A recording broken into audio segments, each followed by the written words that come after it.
Alhamdulillah, luar biasa.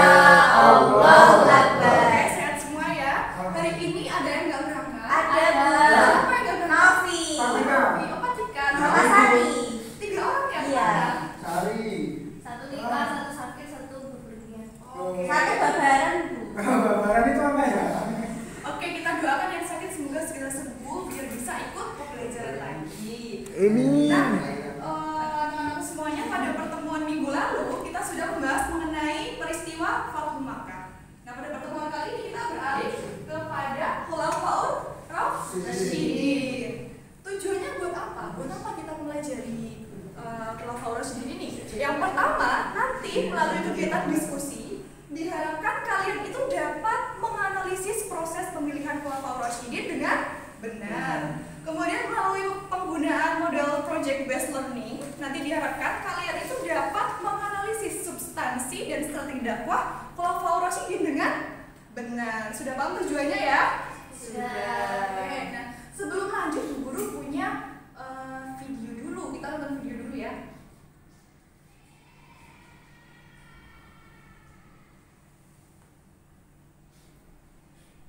Oke, perhatikan videonya dengan baik ya, karena nanti Bu Guru punya pertanyaan buat kalian. Dibaca tulisannya dengan seksama, oke? Oke, Bu.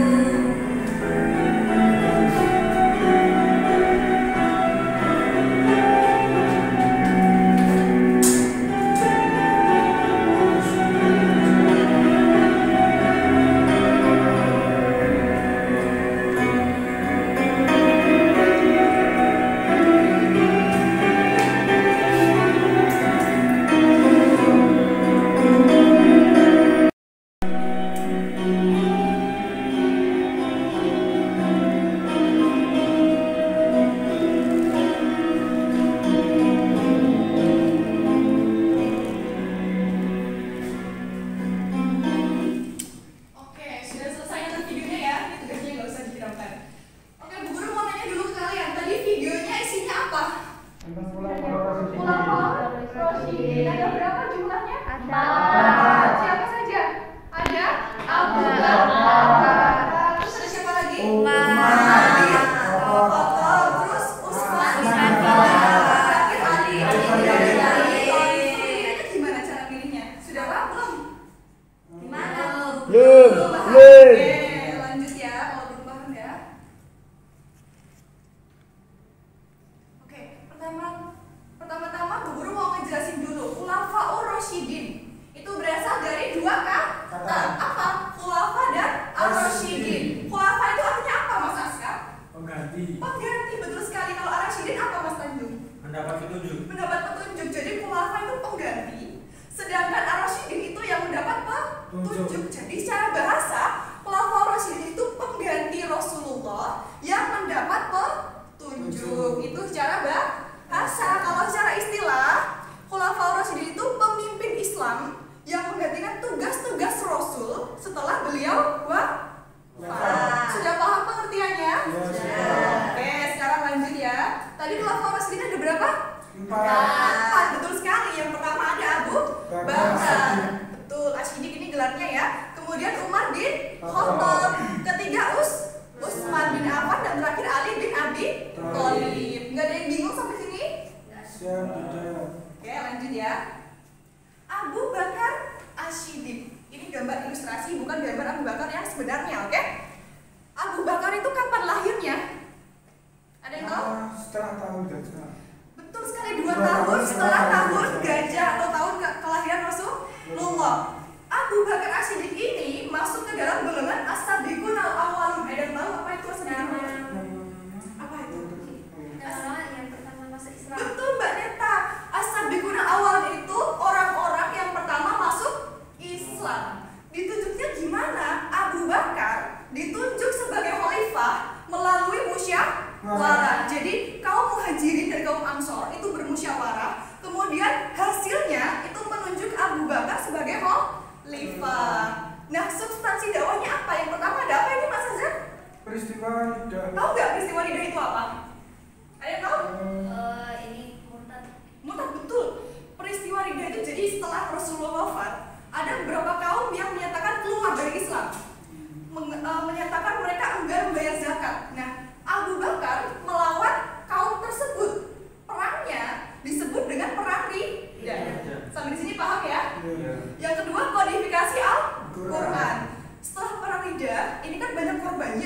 banyak yang gugur, banyak yang wafat, terutama para penghafal Al-Quran ikut wafat dalam perang ini. Kemudian Umar khawatir, nanti kalau penghafal Qurannya banyak yang meninggal, terus gimana nasib Al-Quran ke depannya nanti? Nah, kemudian Umar bin Khattab mengusulkan kepada Abu Bakar untuk melakukan kodifikasi Al-Quran atau pembukuan Al-Quran. Nanti ini sampai ke masanya Utsman. Dan yang ketiga adalah perluasan wilayah. Sampai di sini ada yang bingung nggak? Siap tidak. Ya, oke lanjut ya. Di sini siapa? Umar. Betul sekali. Yuk, siapa yang mau baca tulisan di sini? Saya Bu. Oke, silakan Mas Azhar. Ya, Umar bin Khattab lahir pada 13 tahun setelah kelahiran Rasulullah SAW. Nah, Umar bin Khattab itu dipilih menjadi khalifah berdasar atas wasiat Abu Bakar As-Siddiq. Nah, substansi dakwah Umar bin Khattab tersebut yaitu mengatur administrasi negara, mengeluarkan undang-undang, yang terakhir yaitu membentuk departemen. Oke, betul. Tangan dulu tuh Mas Azhar. Umar bin Khattab itu lahir 13 tahun setelah kelahiran Rasulullah. Kemudian dipilihnya gimana? Dia dipilih berdasarkan wasiat. Abu Bakar itu menulis surat. Suratnya isinya menunjuk Umar sebagai pengganti beliau, begitu ya. Nah, beliau ini dijuluki Al-Faruq. Ada yang tahu nggak Al-Faruq itu artinya apa?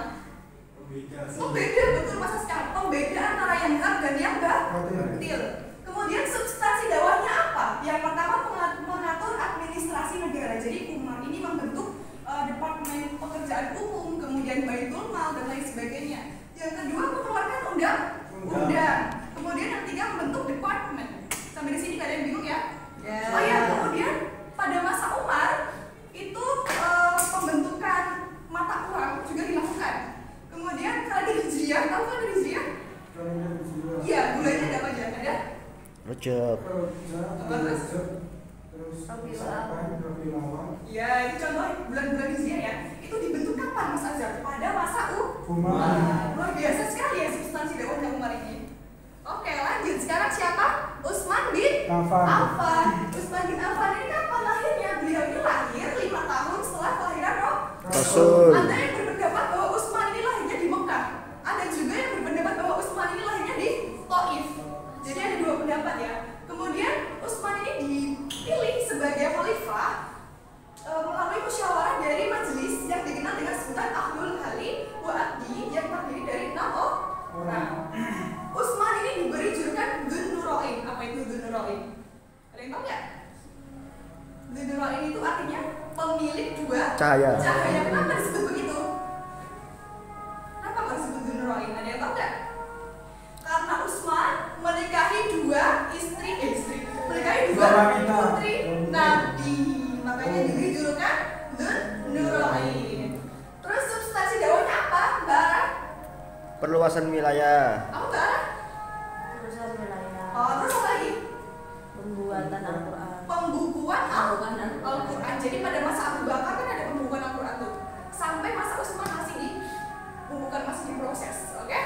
Yang terakhir, the last one. Ali bin Abi Thalib ini ilustrasi aja ya. Ali bin Abi Thalib ini siapanya Nabi sih? Siapanya Rasul? Siapa? Sepupu yang benar. Yang benar Mas Kak. Selain sahabat dia siapanya Rasul? Sahabat. Mantu. Nikahnya sama siapa sih beliau ini?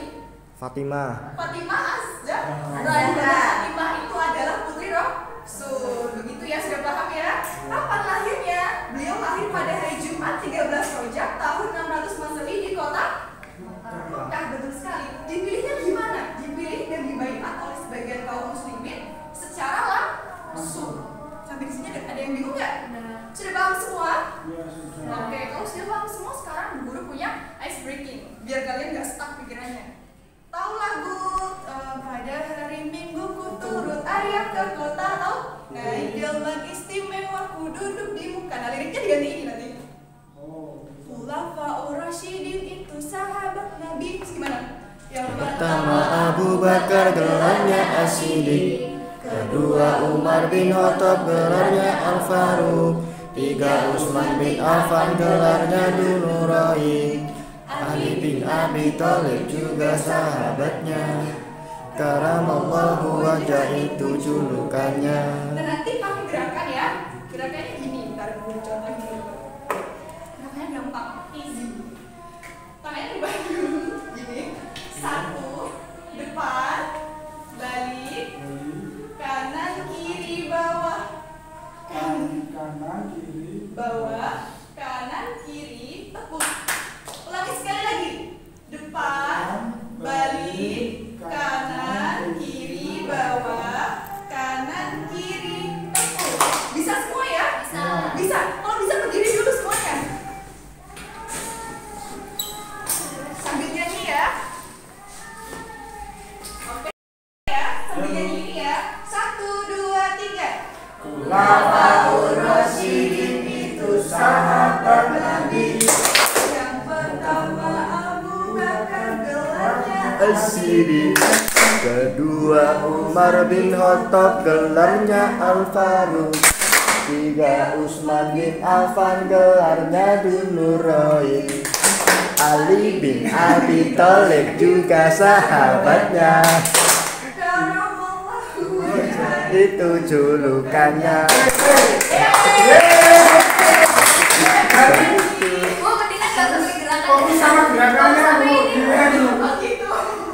Tapi kalian nggak tahu kalau mau gerakan. Oke, lanjut ya. Nah, sekarang let's make a project. Mari membuat project. Jadi di sini Bu Guru bakal membagi kalian jadi 2 kelompok. Ini di sebelah sini ini kelompok 1. Kemudian Mas Azhar ke sana itu kelompok 2. Kelompok 1 mendapat apa? Topiknya Abu Bakar dan Umar bin Khattab. Kalau kelompok 2 dapatnya apa? Ali bin Abi Thalib dengan Utsman bin Iya, Affan. betul sekali. Proyeknya adalah membuat peta konsep. Nanti kalau peta konsepnya udah jadi, perwakilan dari kalian maju ke depan, menempelkan itu di papan tulis dan menyampaikan kepada teman-teman. Sampai sini ada yang bingung? Sudah paham ya? Paham. Silakan dibuat proyeknya. Nah, tadi Mbak.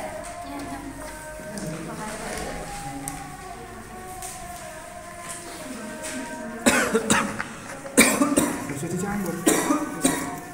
Iki jaran. Iki tulisan Arab. Iki punggawa kerajaan. Iki kambil. Kambil. Iki jarane bedal. Kok itu dicampur, Sak? Gimana gitu? Bener gini. Heeh. Kakak ini. Oh. Ini Ini tulisannya di tengah apa di atas?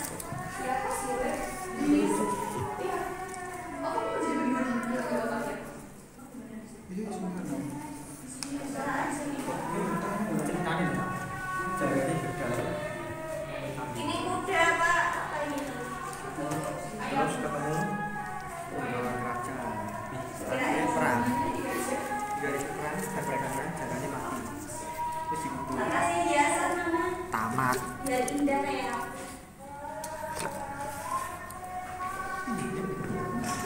Selesai. Enak foto nih enggak?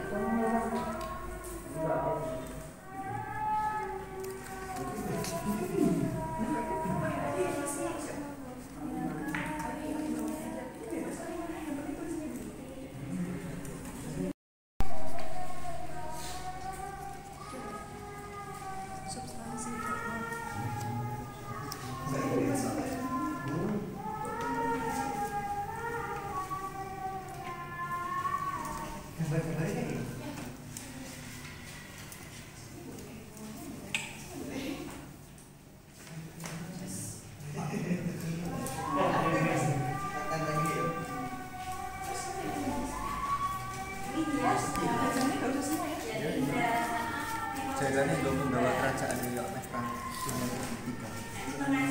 2024.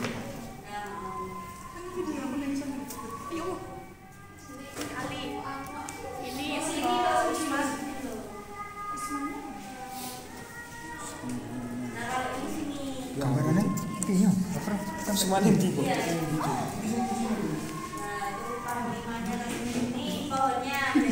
Wow, indah.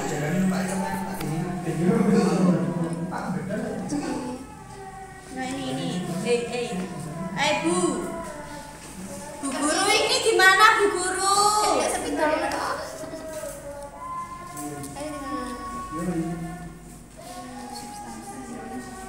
Substansi itu apa? Bu, Ini benar? Iya betul. Kalau sudah diapain Bu? Kalau sudah nanti maju ke depan, sampaikan ke teman-teman yang lain. Semua apa perwakilan aja? Perwakilan aja 2 orang. Satu apa dua? Satu ini, satu itu. Oh ya, oke Bu.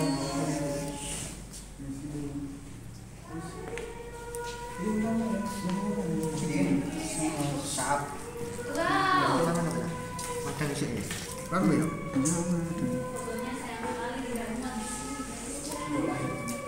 Ganjar kan. Ganjar itu. Apa itu? Bonceng. Ayo. Yang kayak tangga dong kalau sampai di atas. Netral tinggi. Kalau sudah juga ditempel di depan ya. Tempel di depan dulu.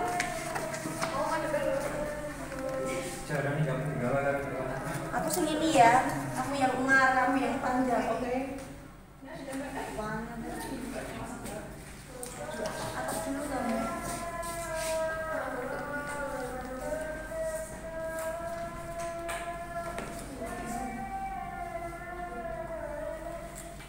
Berarti dirimu di sini, dirimu di sini. Sudah Bu. Oke. Nah, yang lain mendengarkan ya. Sekarang tugasnya kelompok 1 dulu untuk menyampaikan ke teman-teman yang lain. Mas Akbar boleh duduk dulu? Oke, silakan. Aku dulu. Khalifah Rasyidi yang pertama yaitu Abu Bakar As-Siddiq. Abu Bakar As-Siddiq merupakan bernama asli Abdullah bin Hafah yang diberi julukan As-Siddiq. Lahir 2 tahun setelah tahun gajah. Nah, selama masa sakit Rasulullah saat menjelang wafat dikatakan bahwa Abu Bakar ditunjuk untuk menjadi imam sholat menggantikannya. Banyak yang menganggap bahwa ini sebagai indikasi Abu Bakar menjadi menggantikan posisinya, ditunjuk sebagai pemimpin baru umat Islam atau khalifah Islam pada tahun 632 Masehi. Nah, ini ditunjuk berdasarkan musyawarah di kalangan para pemuka kaum Ansar dan Muhajirin di Sakifah Bani Saidah yang terletak di Madinah. Nah, apa sih substansi dari dakwah Abu Bakar? Itu ada 3, yaitu peristiwa riddah, kodifikasi Al-Quran, dan perluasan wilayah. Oke, sekarang Oke, selanjutnya adalah Umar bin Khattab. Umar ditunjuk oleh Abu Bakar sebagai penggantinya. Lahir 13 tahun setelah kelahiran Nabi. Nama berlengkap Umar bin Khattab bin Naufail bin Adi bin Ka'ab bin Lu'ay. Diberi gelar Al-Faruq atau pembeda. Substansi dakwah Umar bin Khattab: 1. Mengatur administrasi negara, 2. Mengeluarkan undang-undang, dan 3. Membentuk departemen. Oke. Kelompok lain apakah ada yang ditanyakan? Apa sudah paham? Siap, sudah. Sudah paham? Maka tepuk tangan dulu Ya. buat kelompok. Kelompok 2. Kelompok 2, Mas Tanju. Silakan. Ya, silakan. 2 orang ya? 2 orang. Iya, 2 orang. Mas Tanjung dulu, silakan. Usmannya dulu. Utsman bin Affan lahir di Mekah 5 tahun setelah tahun gajah. Ada juga pendapat yang mengatakan beliau lahir di Taif. Terkenal sebagai sahabat yang sangat dermawan. Setelah bermusyawarah di antara ke-6 sahabat, maka terpilih Utsman bin Affan sebagai khalifah selanjutnya. Utsman bin Affan dibaiat menjadi khalifah pada hari Senin 28 Dzulhijjah tahun 23 Hijriah dan mulai menjalankan tugas kekhalifahannya pada bulan Muharram tahun 24 Hijriah. Nama lengkapnya adalah Utsman bin Affan bin Abu al-As bin Umayyah bin Abdi Syam bin Abdi Manaf bin Qusay bin Kilab. Substansi dakwah Utsman bin Affan: yang pertama perluasan wilayah, yang kedua pembukuan Al-Quran. Oke, sekarang Ali bin Abi Thalib, silakan Mas Azhar. Oke, Ali bin Abi Thalib atau Ali bin Abi Thalib. Nama lengkapnya adalah Ali bin Abi Thalib ibnu Abdul Muthalib ibnu Hasim ibnu Abdi Manaf ibnu Qusay ibnu Kilab ibnu Murahi bin Ka'ab ibnu Lu'ay. Nah, jadi Ali bin Abi Thalib ini lahir pada Jumat 13 Rajab tahun 600 Masehi di kota Mekah. Nah, Ali bin Abi Thalib ini dipilih dan dibaiat oleh sebagian besar kaum muslimin pada tanggal 24 Juni tahun 656 di Masjid Nabawi. Ali bin Abi Thalib menjabat sebagai khalifah selama 4 tahun 9 bulan. Nah, Ali bin Abi Thalib itu sendiri diberi julukan yaitu karamallahu wajah. Nah, substansi dakwahnya yaitu yang pertama yaitu memecat kepala daerah yang diangkat Utsman, kemudian mengirim kepala daerah baru yang akan menggantikan mereka. Kedua yaitu mengambil kembali tanah-tanah yang diberikan Utsman kepada kerabatnya tanpa jalan yang sah. Begitu. Oke, bagaimana nomor lain? Apakah ada yang ingin ditanyakan? Sudah. Sudah paham? Sudah. Itu gambar apa itu, Bu? Oh, ini gambar kuda. Iya itu ya. Kuda ditunggangi Oleh pegawainya, kuda raja. Udah. Oke, kalau udah tepuk tangan dulu buat kelompok. Boleh. Dan guru punya reward buat kalian. Yeay. Dapat saja. Ini buat kelompok 1. Wah, Kasih, Bu. manis aku ini. Terus ini buat kelompok 2. Yeay, makasih Bu. Makasih Bu. Amin ya Allah. Tinggal Cak. Oke. Hari ini kita belajar apa? Kolaborasi ada berapa tadi jumlahnya? 4. Siapa saja? Kenapa Ali bin Abi Thalib? Oke. Pemilihannya gimana? Ada yang melalui musyawarah dan ada yang ditunjuk Langsung. Substansi dakwahnya ada yang peristiwa rida, kemudian kodifikasi Al-Quran dan juga perluasan wilayah. Sampai di sini ada yang bingung? Tidak. Sudah paham semuanya ya? Sudah. Oke, sekarang Bu Guru punya PR buat kalian. Ya. PR-nya adalah membaca buku paket halaman 58. Nah, itu untuk pelajaran minggu depan ya. Minggu depan kita akan membahas mengenai Bani Umayyah atau dinasti Umayyah di Damaskus. Begitu ya? Sudah paham semuanya? Sudah.